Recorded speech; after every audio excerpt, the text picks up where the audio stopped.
How do you define success? My definition of success is across the board. If you're not ripped, if you're not rich, if you ain't rare, if you don't stand out, if you ain't across the board successful, it doesn't mean fucking shit to me.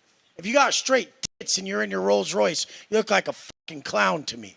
I'm just laughing at your dumb fucking ass. Alpha male ideology is one of the most cringiest ideologies that has been doing the rounds since Tate has annoyingly grazed our feeds for the last few years. As a result, there has been many examples of these so-called alpha males who teach us the most foul, disgusting, misogynistic, as well as narcissistic bullshit. They also have to be the most insecure men I've ever seen. They think society is emasculating men, that having feelings and emotions are too feminine, and working yourself in the grind to death is the only way to live. They view the expression of feelings or of any sort of vulnerability as a weakness. Even the idea of an alpha male comes from the belief that a wolf pack is led by the alpha, who is like a merciless dictator. But it turns out that that is actually a myth, and in recent years wildlife biologists have largely dropped the term alpha. In the wild, researchers have found that most wolf packs are actually simply families led by a breeding pair, and bloody duels for supremacy are extremely rare.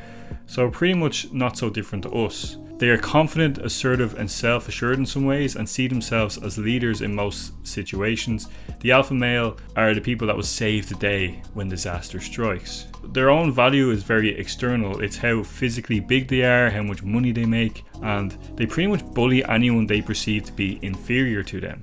Damn it! You're still whining. Stop whining and just make an argument. Dude, I'll smack your fat ass. So you're gonna attack? You're gonna attack me? All right. Nobody's Do you usually attack armed men in Florida? They live in a world where everyone has to perceive them as an alpha, or they will have to prove that they are alpha, which really leaves very little room for their own growth and improvement. The grind mindset of your job being the most important element of your life is not a healthy one. And the idea of manning up clearly isn't a good thing, because it's such a simple idea that doesn't really work because of the complexity of the human mind. Anyone who's smaller or weaker or poor is a loser. Kind of dudes that get up at 4 a.m. to lift weights because they're better than you. You sleep 8 hours a day? What a loser. You work 9 to 5 minimum wage? Loser. You drive Toyota Yaris? Loser. In fact, they actually use the cringiest term I've ever heard for men who do not meet their criteria, known as beta. If you don't meet the traditional male form, you're overlooked by women. If you're a small guy, you're a beta. Can't bench 100 kilos? Beta. Don't wear extra small muscle t-shirts? Beta. But the real underlying issues with the alpha male ideology is that it's inherently sexist.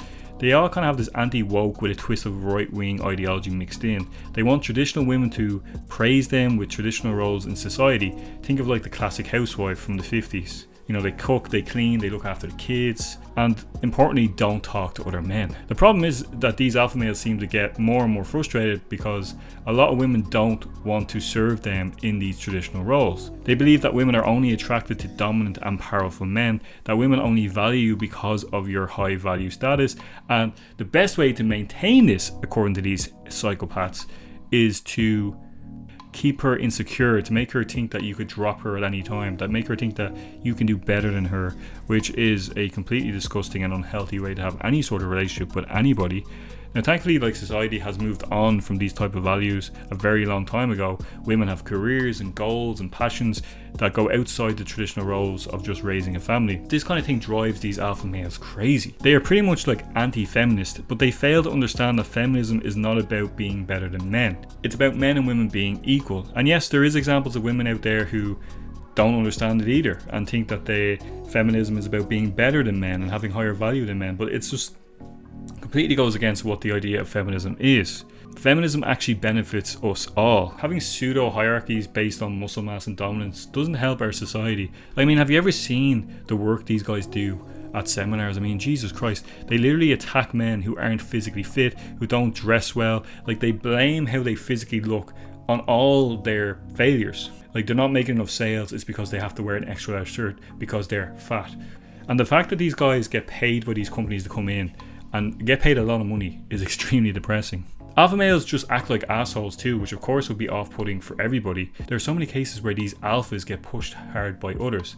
The alpha will bully them for their clothes, their body type, their wealth, because to them all these external things is what matters, and it's quite an empty way of thinking. There are countless examples of these alpha males polluting the minds of young people. Of course, Andrew Tate comes to mind. He's made some outrageous misogynistic comments over the years, such as like women shouldn't be able to drive and women belong to men in marriage. Alright buddy, but the thing is, I don't even blame young men who are being duped by this ideology. The people who make these claims are rich and successful and portray that materialistic lifestyle as to where happiness truly lies for them.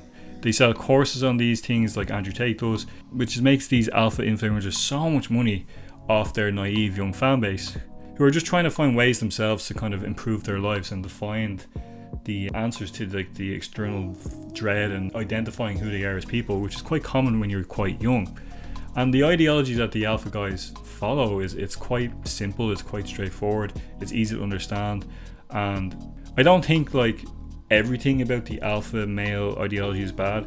I don't think there's necessarily anything wrong with going after your goals, and having that kind of grind mindset to an extent is healthy, I think, because I think it's important to be goal driven and to work hard to achieve what you want in life.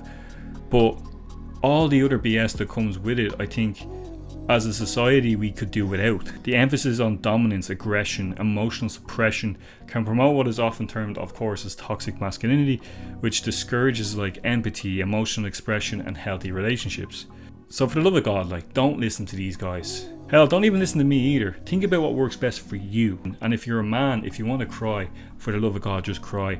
Anyone that tells you you can't cry because you're a man, because it's a girl thing to do, is a moron. Like, and at the end of the day, be you, whoever that is. You don't have to follow the stereotypes of societal norms. You don't have to be muscular. You don't have to wear extra small t-shirts. Just be who you are, because at the end of the day, you're not going to please everyone. There's always going to be someone that's going to have an issue with you, no matter what path you take in life. If you look at some of my comments on my own YouTube channel, you'll see that there's plenty of people that don't like me, and that's fine. You got to keep pushing forward and do what's best for you. Thankfully, in the last couple of years, there seems to be a bit of a decline in these guys. There's a lot more pushback. A lot of people are kind of talking about the issues that involve this alpha male thinking and the toxic masculinity that comes with it. And I think like we need to kind of look at gender roles in general and try to figure out like why we're assigning such strict guidelines to specific gender, whether you're male or female or whatever. The idea that like you can't wear pink, or like you're a woman you can't be a mechanic, all that kind of stuff, which I think is definitely majority of people don't feel like that anymore. Thankfully society has evolved. It's guys like Andrew Tate that push this kind of anti kind of compassionate like disgusting rhetoric against women. Like, I think it's just an easy target, and I think it's a lazy kind of very underwhelming ideology that in the end doesn't serve anybody. So that's it guys, thanks so much for watching. Please like, share and subscribe as always if you liked it, if you enjoyed it. And yeah, I think let's get rid of the alpha males. Thanks so much. I will see you in the next video. Peace out.